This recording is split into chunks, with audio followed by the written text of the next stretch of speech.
In 1998, thrash seemed like a relic from the 80s, but a Swedish band named The Haunted helped keep it alive by releasing their debut album.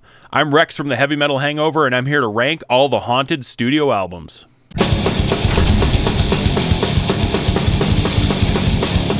So The Haunted's been around since around 1998, and I'll tell you how I discovered them.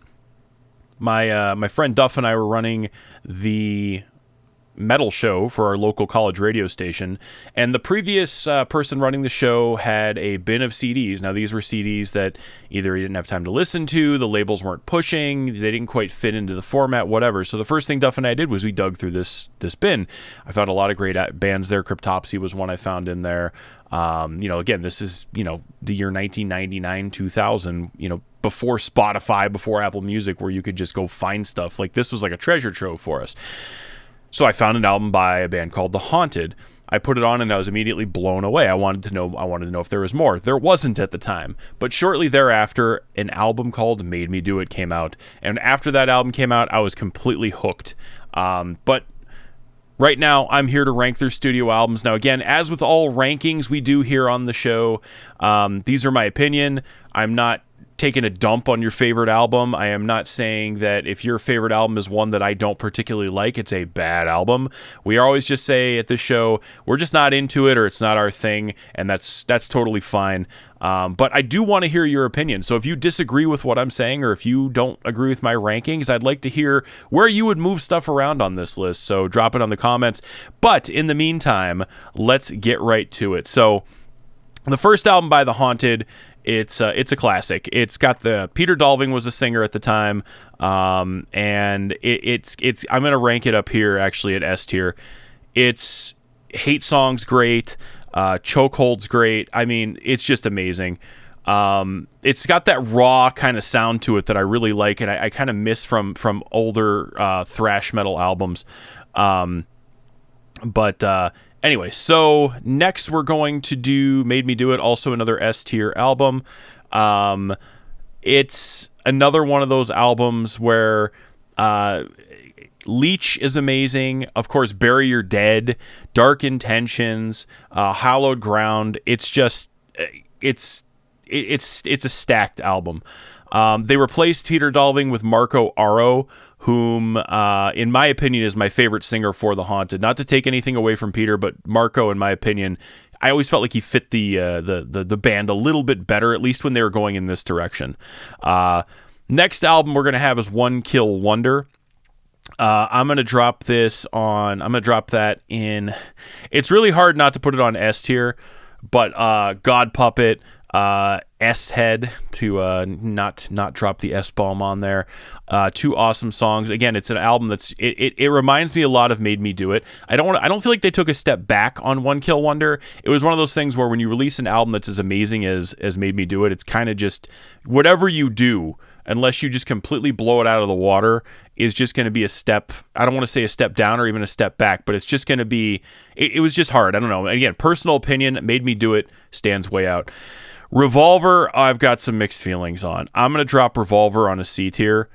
The band kind of started to go in a different direction at this point. I believe they got Peter Dolving back at this point. They started to go away from like the thrash aggressive style and started to go more towards I don't want to call it radio rock style, or it's hard to explain. I felt like they were just walking away from what attracted me to the band in the first place. And I feel like the next album, The Deadeye, I remember, I got to drop that on D. I remember listening to that album and wanting to like it. I remember I was on the subway in New York. I was coming home from work and I had it on, and I'm like listening to it, and I listened to it like 3 times, and I'm like, maybe I'm just not in the mood, maybe I'm just not getting it. And then I realized, like, I'm just not a fan of what they're doing here. Now, again, this might be your favorite album, but it's just not for me. And I'm gonna drop Verses, actually, again, C tier. I feel like they were trying to go back towards that aggressive sound, but they still couldn't let go of what they were doing before with the Deadeye and Revolver.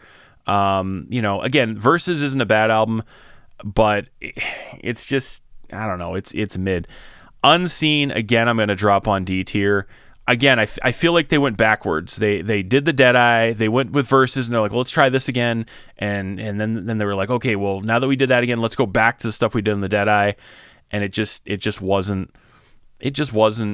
didn't work for me. It didn't, it wasn't what I wanted out of the band. And again, they're free to do whatever they want, but it's not what attracted me to the band. Next, we have Exit Wounds. Now, Exit Wounds was a big shakeup because Peter Dolving left the band again. Marco Aro was back. They also brought in YouTuber Ola England. I don't know if he was a YouTuber at the time, but he had been in other bands. 6 Feet Under, I know, was one of them. And he joined the band officially. And to me, this was a return to form. They got Marco back. Ola added some fresh ideas, and Ola was he's a death metal, like thrash metal guy.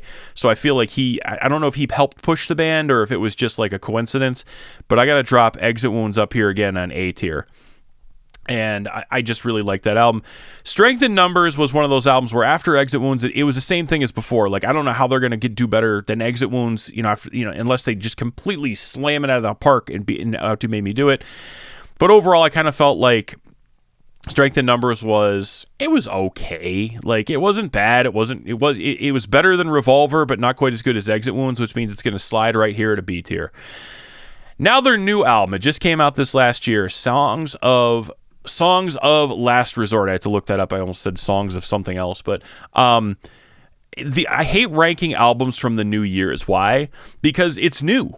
And you kind of feel like, oh, this is awesome. It's a brand new album, or you kind of think like, oh, this is great, this is awesome. But is it that I really like the album, or is it just because it's fresh? So I'm gonna have to take a snapshot in time, and I reserve the right to kind of move this around. But I have to admit, this album is really cool. I really enjoyed it. I'm gonna drop it up here. I think I enjoyed it as much as Exit Wounds and One Kill Wonder. So there you have it. We have on the S tier, we have the first two albums, How Haunted Made Me Do It. On the A tier, you have One Kill Wonder, you have Exit Wounds, you have Songs of Last Resort. I'm tripping over that one because it's still new in my head. Then you have Strength in Numbers, you have Revolver, you have Verses down in C tier, you have The Deadeye, and then you have Unseen down on D tier. So that is my ranking of the Haunted studio albums. Let me know what you think down in the comments. I don't know if you'll agree, disagree, but that's the fun of debating some of this metal stuff. So let me know, and I'll see you next time.